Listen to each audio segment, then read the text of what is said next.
सेवा सबे माई कहारू लारा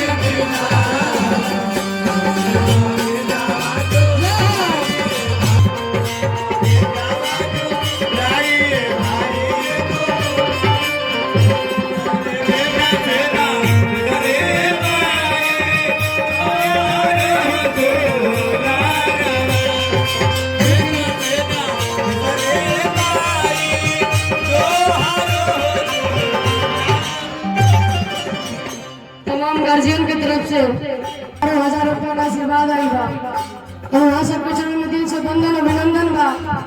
आशीर्वाद के चाहना रही